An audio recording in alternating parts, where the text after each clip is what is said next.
जयपुर के SMS hospital में कल रात लगी आग ने एक बार फिर सवाल खड़े कर दिए हैं। क्या हमारे सरकारी अस्पताल सिर्फ इलाज के लिए असुरक्षित है या आग की लापरवाही का अड्डा बन गए हैं? राजस्थान के सबसे बड़े मेडिकल संस्थान में जिस तरह रात के वक्त धुआं भरा और मरीजों को ऑक्सीजन पाइपलाइन के बीच से भागना पड़ा, उसने सिस्टम की फायर सेफ्टी की पोल खोल दी है। अब जांच चल रही है, लेकिन बड़ा सवाल यही है कि क्या ये हादसा था या अस्पताल की लापरवाही का नतीजा।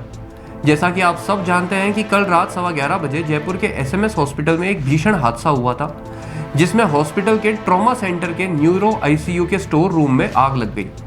शुरुआती रिपोर्ट में कहा जा रहा है कि आग शॉर्ट सर्किट से शुरू हुई और जल्द ही धुआं पूरे वार्ड में फैल गया। परिणाम स्वरूप 8 मरीजों की मौत हो गई और कई घायल हो गए। उस स्टोर में पेपर, आईसीयू के साधन और ब्लड सैंपल ट्यूब रखे हुए थे। मरीजों के परिजनों का कहना है कि धुएं के उठते ही उन्होंने स्टाफ को आग की सूचना दी, लेकिन करीब 20 मिनट तक कोई गंभीर कार्रवाई नहीं हुई। इस दौरान आग फैल गई और वार्ड धुएं से भर गया। कई परिजन खुद ही अपने मरीजों को निकालने में जुटे। परिजनों के अनुसार नर्सिंग स्टाफ और कुछ डॉक्टर मौके से चले गए और लोग खुद अपने मरीजों को ढूंढ कर बाहर लाए।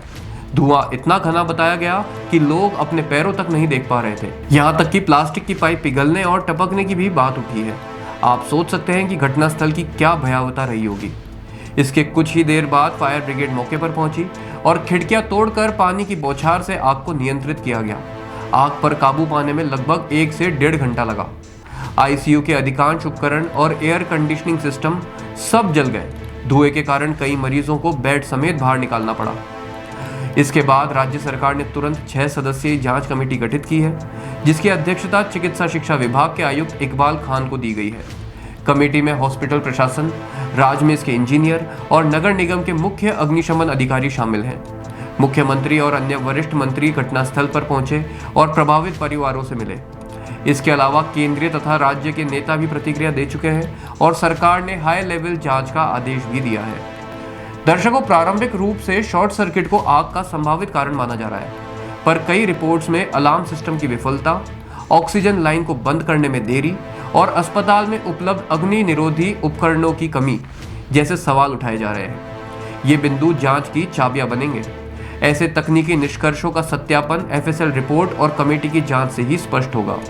तो दर्शकों, स्टोर रूम में फ्लेमेबल सामान रखने की नीति क्या थी और उसकी अनुमति किसने दी? उस शिफ्ट में कितनी नर्स और डॉक्टर तैनात थे? अलार्म स्प्रिंकलर सिस्टम काम कर रहा था या नहीं?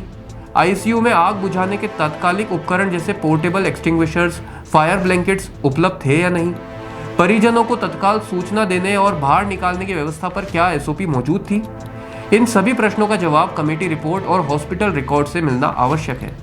फिलहाल परिजन धरने पर बैठे हुए हैं और दोषियों के खिलाफ सख्त कार्रवाई की मांग कर रहे हैं। स्वास्थ्य संचालन की जवाबदेही, पारदर्शी जांच तथा प्रभावितों को मुआवजा, ये प्राथमिक मांगे बनी हुई है। इसके अलावा राजनीतिक प्रतिक्रिया भी तेज है। विपक्ष और वरिष्ठ नेताओं ने उच्च स्तरीय जांच की मांग की है। अभी सबसे जरूरी है जांच की पारदर्शिता और तेज निष्कर्ष, जिससे ये स्पष्ट हो सके कि यह केवल हादसा था या प्रणालीगत लापरवाही ने जीवन छीना। पत्रकारों को कमेटी की रिपोर्ट, एफएसएल रिपोर्ट और हॉस्पिटल लॉग पर विशेष निगरानी रखनी चाहिए। हमारी रिपोर्ट का मकसद है सवाल उठाना और जवाब मांगना, ताकि भविष्य में किसी अस्पताल में ऐसी त्रासदी दोबारा ना हो।